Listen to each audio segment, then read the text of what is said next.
जो देती उसे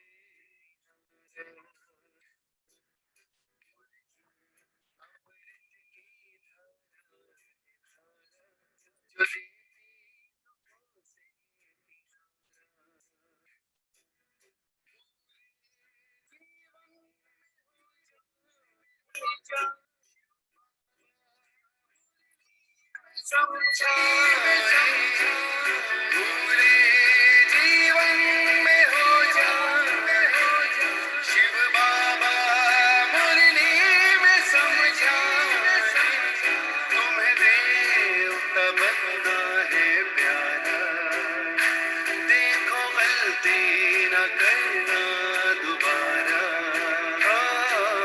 मुरली अमृत की धारा है धारा जो देती दुखों से किनारा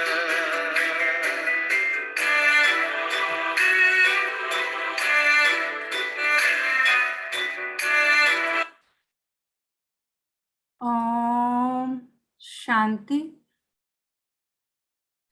ओम शांति। ओम शांति। सभी रिलैक्स होकर बैठे, बुद्धि को चारों तरफ से हटाकर पूरा ध्यान भ्रिकुटी के मध्य में। ये मुझ आत्मा का निवास स्थान है। मैं आत्मा इन कर्मेंद्रियों की मालिक हूँ। मैं आत्मा इस शरीर की मालिक हूँ। मैं कोटों में कोई और कोई में भी कोई भाग्यवान आत्मा हूँ कि परमपिता परमात्मा शिव बाबा ने मुझे अपना बनाया है और रोज मुझे गुणों से, शक्तियों से, ज्ञान से भरपूर करते जाते हैं। शुक्रिया मेरे बाबा, शुक्रिया मुझे अपना बनाने के लिए, मुझे रोज पढ़ाने के लिए, मुझे पतित से पावन बनाने के लिए। तो हम आप सभी आत्माएं इसी नशे में स्थित होकर वाह मेरा भाग्य, वाह मेरा बाबा और वाह ये ड्रामा अपने परम पिता परमात्मा शिव बाबा के महावाक्य सुनेंगे। ओम शांति। आज 15 सितंबर 2021 बाबा के महावाक्य पहले सुनते हैं मुरली का सार। मीठे बच्चे, अभी तुम अमर लोक की यात्रा पर हो। तुम्हारी यह बुद्धि की रूहानी यात्रा है जो तुम सच्चे सच्चे ब्राह्मण ही कर सकते हो। क्या कह रहे हैं बाबा कि तुम अमर लोक की यात्रा पर हो। तुम्हारी यह बुद्धि की रूहानी यात्रा है और ये कौन कर सकते हैं? बाबा कह रहे हैं तुम सच्चे सच्चे ब्राह्मण ही ये यात्रा कर सकते हो। प्रश्न है, अपने आप से व आपस में कौन सी वार्तालाप करना ही शुभ सम्मेलन है? अपने आप से व आपस में कौन सी वार्तालाप करना है शुभ सम्मेलन है? उत्तर है, अपने आप से बात करो कि हम आत्मा अब इस पुरानी छीछी शरीर को छोड़ वापस घर जाएंगे। यह तन कोई काम का नहीं, अब तो बाबा के साथ जाएंगे। आपस में जब मिलते हो तो यही वार्तालाप करो कि सर्विस वृत्ति को कैसे पाए, सबका कल्याण किस तरह हो, सबको रास्ता कैसे बताएं। यही शुभ सम्मेलन है। बाबा कह रहे जब भी अपने आप से बात करो तो यही समझना है कि मैं कौन हूँ। ये आत्मा हूँ, शरीर नहीं, ये छोड़ के जाना है। ये शरीर किसी काम का है और अब हमें कहाँ जाना? अपने घर बाबा के साथ। तो बाबा कह रहे हैं जब आपस में मिलते हो तो यही वार्तालाप करो कि सर्विस वृत्ति को कैसे पाए, सबका कल्याण किस तरह हो और सबको रास्ता कैसे बताएं। तो बाबा कह रहे यही शुभ सम्मेलन है। गीत है, दिल का सहारा टूट न जाए। ओम शांति। मीठे मीठे रूहानी बच्चे, सभी सेंटर्स के ब्रह्मा मुख वंशावली सर्वोत्तम ब्राह्मण कुलभूषण अपने कुल को जानते हो। जो जिस कुल के होते हैं अपने कुल को जानते हैं, चाहे कम कुल वाले हो व अच्छे कुल वाले हो। हर एक अपने कुल को जानते और समझते हैं कि इसका कुल अच्छा है।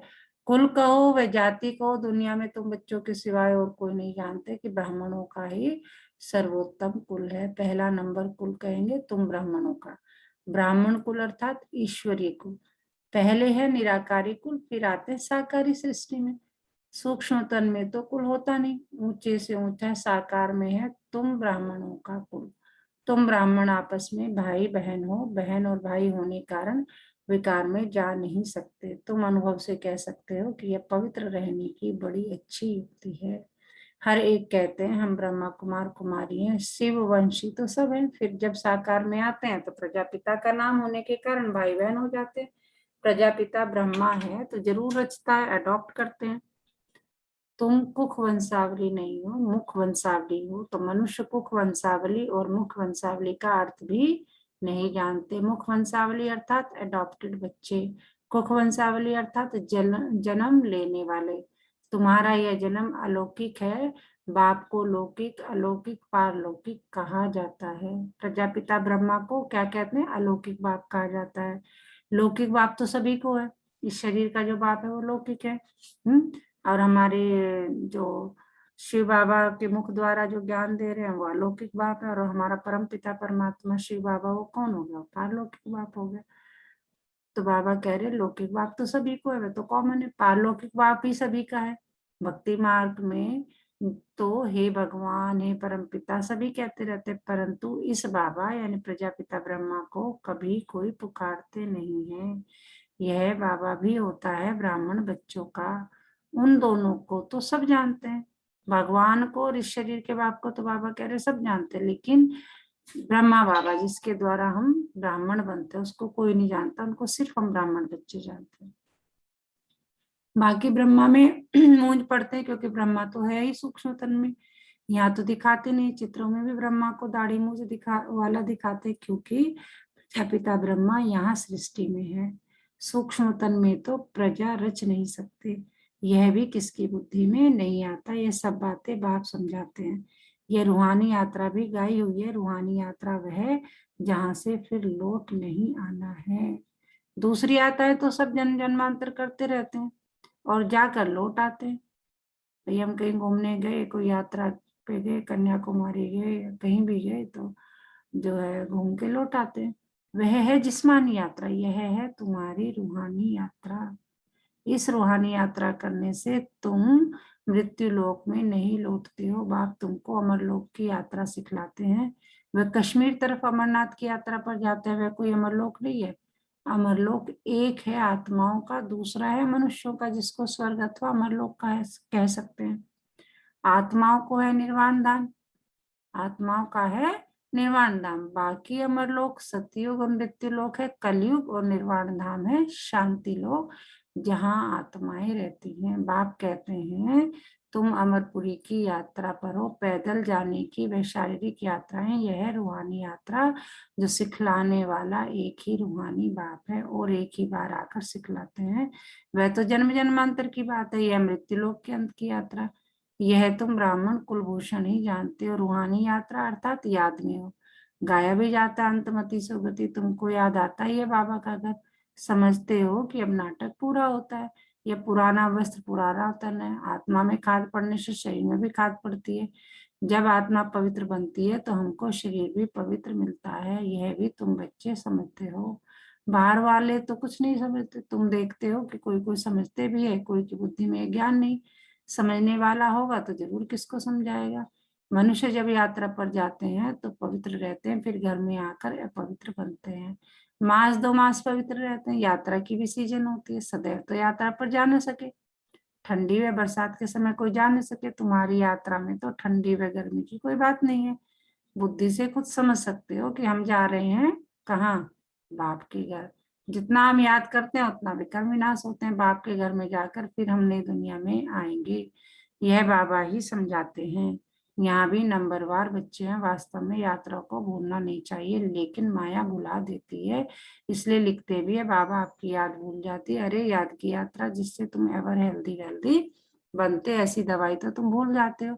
वह यह भी कहते हैं कि बाप को याद करना तो बड़ा ही सहज है। अपने साथ बातें करनी होती है कि हम आत्मा पहले सतो प्रधान थी, अब तमो प्रधान बन गई है। अब शिव बाबा हमको युक्ति तो बहुत अच्छी बताते हैं, बाकी अभ्यास करना, आंख बंद कर विचार नहीं किया जाता।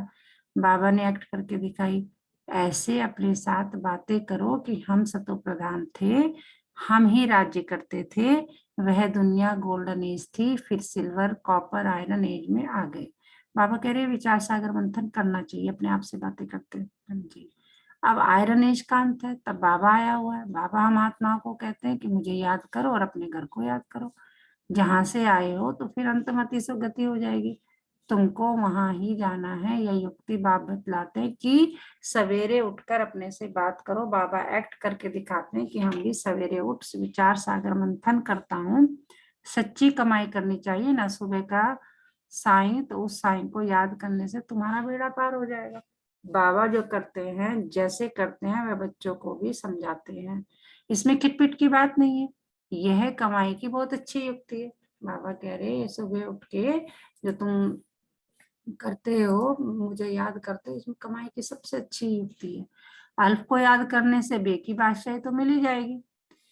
अल्फ को याद करने से बे की बादशाही तो मिल ही जाएगी। बच्चे जानते हैं कि हम राजयोग सीख रहे हैं, बाबा बीज रूप नॉलेजफुल है, तो हम भी झाड़ को पूरा समझ गए हैं। यह भी मोटे रूप में नॉलेज है। आदि में यह झाड़ कैसे वृद्धि को पाता है, फिर कैसे उनकी आयु पूरी होती है, और झाड़ तो तूफानों आदि के लगने से गिर जाते हैं, परंतु इस मनुष्य सृष्टि झाड़ का पहला फाउंडेशन देवी देवता धर्म प्रायः लोप हो जाता है। यह भी होना ही है। यह जब गुम हो जाए तब कहा जाए कि एक धर्म की फिर से स्थापना और अनेक धर्मों का विनाश। कल्प कल्प यह धर्म प्राय लोप होता है, आत्मा में खाद पड़ जाती है तो जीवन झूठा हो जाता है। बच्चे समझते हैं हमारे में खाद थी, अब जब हम स्वच्छ बनते हैं तो औरों को रास्ता बताते हैं। दुनिया तो तमो प्रधान है, पहले सतो प्रधान हेवन था। तो बच्चों को सवेरे सवेरे उठ अपने से बातें अर्थात रूरिहान करनी चाहिए, विचार सागर मंथन करना चाहिए। फिर किसको समझाना होता है कि ये 84 जन्मों का चक्र है। बाबा कह रहे पहले अपने बारे में सोचो, फिर दूसरों को समझाओ। 84 जन्म कैसे लेते हैं, कौन लेते हैं? जरूर जो पहले आएंगे वही लेंगे। बाप भी भारत में आते हैं, आकर 84 का चक्र समझाते हैं। बाप कहाँ आए हैं यह भी नहीं जानते हैं। बाप आकर अपना परिचय खुद देते हैं, कहते हैं कि मैं तुमको राजयोग सिखलाता हूँ, मन मना भाव मुझे याद करो तो विकर्म विनाश होंगे। ऐसी समझानी कोई दे न सके। बल गीता आदि सुनाते हैं, वहां भी लोग जाते रहते हैं, परंतु भगवान कभी तो आया होगा, ज्ञान सुनाया होगा। फिर जब आए तब सुनाए ना। वो लोग तो गीता पुस्तक उठाकर बैठ सुनाते हैं, यहाँ तो भगवान है ज्ञान का सागर, इनको कुछ हाथ में ले पढ़ना नहीं है, सीखता नहीं है। कल्प पहले भी आकर तुम बच्चों को संगम पर सिखाया था, बाप ही आकर राजयोग सिखलाते हैं। यह है याद की यात्रा, तुम्हारी बुद्धि ही जानती है।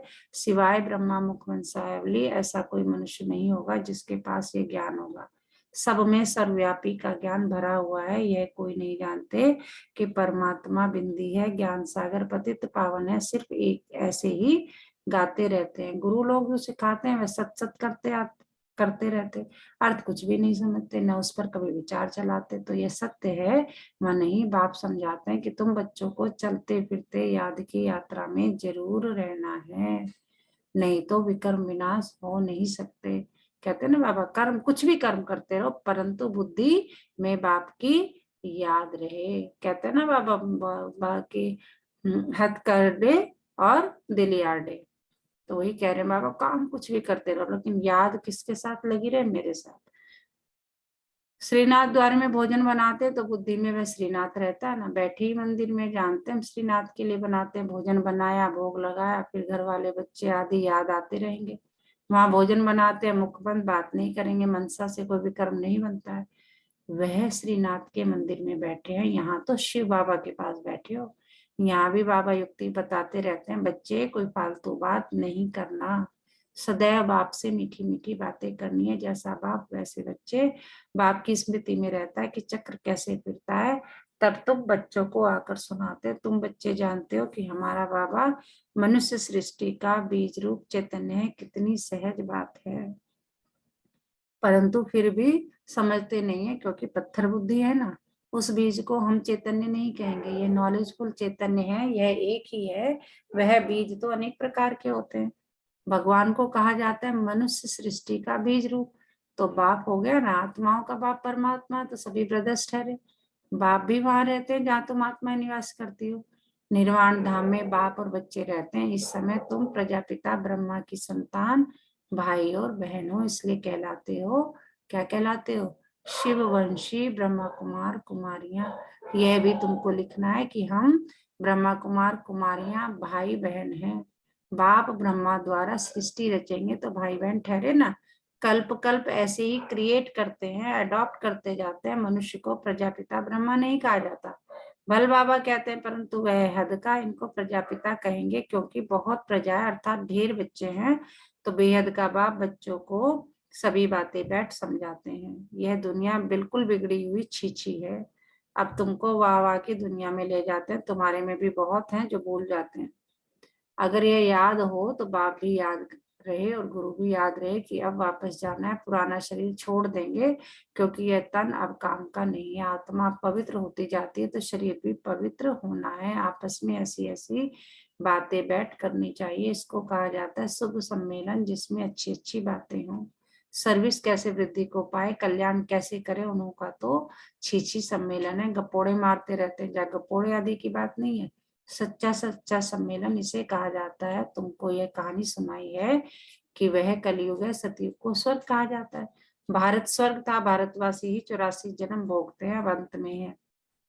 अब तुम क्या कर रहे हो, सत्तमो प्रधान से सतो प्रधान बनते हो। इसमें कोई गंगा स्नान आदि नहीं करना है। भगवानो वाच, मैं सभी का बाप हूँ। कृष्ण सबका बाप हो नहीं सकता। एक दो बच्चे का बाप श्री नारायण है, न कि श्री कृष्ण। श्री कृष्ण तो कुमार है, इस प्रजापिता ब्रह्मा को तो बहुत बच्चे हैं। कहाँ कृष्ण भगवानोवाच, कहाँ शिव भगवानोवाच, है ना। गीता में लिखा है शिव भगवानोवाच, ना कि कृष्ण भगवानोवाच। भूल कितनी बड़ी कर दी है। कहाँ भी प्रदर्शनी करो तो मुख्य बात यह है गीता का भगवान यह है या वह। पहले पहले ये समझाना चाहिए कि भगवान शिव को कहा जाता है, न कि कृष्ण को। यह बुद्धि में बिठाना है, इस पर प्रॉब होना चाहिए। गीता के भगवान का चित्र भी बड़ा परमानेंट होना चाहिए। नीचे में लिख देना चाहिए कि जज करो और आकर समझो, फिर लिखाकर सही लेनी चाहिए। तो बाबा मतलब युक्ति बता रहे हैं सेवा करने की। अच्छा, मीठे मीठे सिकिलधे बच्चों प्रति बाप माता पिता बाप दादा का याद प्यार और गुड मॉर्निंग। रूहानी बाप की रूहानी बच्चों को नमस्ते।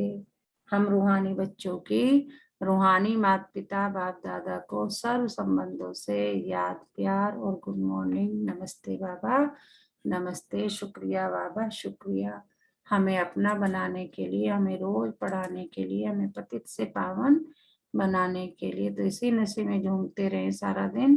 पाना था जो पा लिया, और क्या बाकी रहा। वाह मेरा भाग, वाह ये बाबा, और वाह ये ड्रामा। तो बाबा ने क्या पढ़ाया आज, कौन बताएगा। ओम शांति मैम। ओम शांति। मैम आज बाबा ने ना हम लोगों को स्पष्ट कर दिया है कि मैं आया हूँ, मुझे याद करो। मैं कल कल आता हूँ, आप भूल जाते हो, भटक जाते हो बीच में। जब भी ये आयरन नहीं जाएगा भटक जाओगे। ये ऐसे ही होता है, ये चक्र ऐसे ही चलता है। और आपको पता है मैं आया हूँ, सिर्फ बहुत ही चुनिंदे बच्चे हैं बाबा के, परमपिता परमात्मा के। गुप्त ज्ञान है, हम भाग्यवान हैं जो हमें गुप्त ज्ञान मिल रहा है। जितना हो सके मुझे याद करो। आज तो स्पष्ट कह दिया है, अपना इंट्रोडक्शन दे दिया। आप लोग को लगता है कि कृष्ण हमारे मेन भगवान है, बट ऐसा कुछ नहीं है। देवों के देव महादेव भगवान ही सब कुछ है। ये हमारे गीता में भी स्पष्ट लिखा हुआ है। जी। और ये बोला है कि अब आपका ये जो शरीर है ये बहुत ज्यादा थक गया है, इसे पवित्र करना है ताकि रीजनरेट हो सके। और जब आत्मा थका मतलब हुआ, शरीर नहीं, नहीं आत्मा थकना मतलब जो है वो। हाँ आत्मा, हमारी आत्मा थक गई है और तभी हम भगवान की तरफ ज्यादा बढ़ जाते हैं। जब थका होगा तो सहारा भी चाहिए, तो सहारे के लिए फिर देखो भगवान भी कितने अच्छे उस टाइम पे आ भी जाते हैं। और जिन्हें पता है वो ठीक है, जिन्हें नहीं पता है तो वो भटकते रहते हैं। जब तक हम पवित्र नहीं बनेंगे, जब तक हम बाबा जी को याद नहीं करेंगे, हम सतयुग में नहीं जाएंगे। पहले हमें अपना कर्म, जो हमारे जो खराब बेकार कर्म थे उन्हें ठीक करना है, तभी हम आगे की नीति अपना पाएंगे। उसके लिए बाबा ने एक नीति बताई है कि भाई बहुत सिंपल है, मुझे याद करो। आपको कहीं गंगा स्नान नहीं करना, कहीं इधर उधर नहीं भटकना, मंदिरों में नहीं जाना। बस सोते जागते, खाना बनाते, बैठते उठते मुझे याद करो।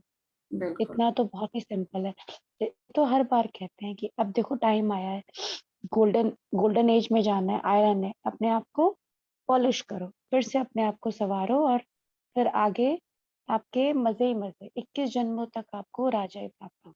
इस बिल्कुल। जन्म में खूब मेहनत करो। बिल्कुल। धारणा के लिए मुख्य सार, आपस में शुभ सम्मेलन कर सर्विस की वृद्धि के प्लान बनाने हैं, अपने और सर्व के कल्याण की युक्ति रचनी है, कभी भी कोई व्यर्थ फालतू बातें नहीं करनी है, सवेरे सवेरे उठकर अपने आप से बातें करनी है, विचार सागर मंथन करना है, भोजन बनाते एक बाप की याद में रहना है, मनसा भी बाहर न भटके यह ध्यान रखना है। बाबा कह रहे ठीक है, शरीर से तो यहाँ बैठे लेकिन मन से भी जो है कहीं और ना जाए। वरदान क्या दे रहे हैं बाबा आज?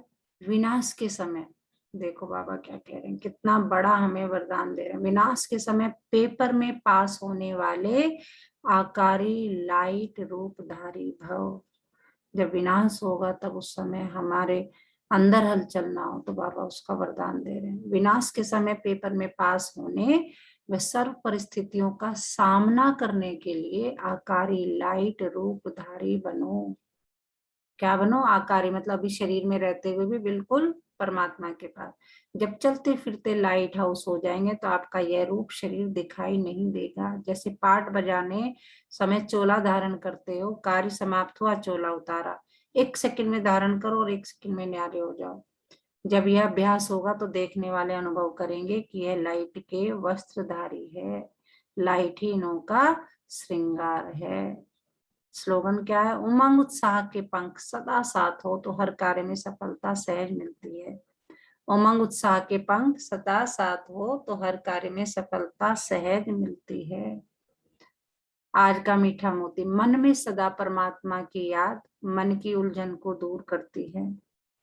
मन की उलझन दूर करनी है तो क्या होना चाहिए? मन में सदा परमात्मा की याद मन की उलझन को दूर करती है और निर्णय शक्ति को बढ़ाती है। अगर परमात्मा हमेशा याद है, उलझन दूर रहेगी, निर्णय शक्ति भी बढ़ जाएगी। तो आज पूरा दिन किस समान में रहना? मैं आकारी लाइट रूपधारी आत्मा हूँ। मैं आकारी लाइट रूपधारी आत्मा हूँ। अच्छा, ओम शांति।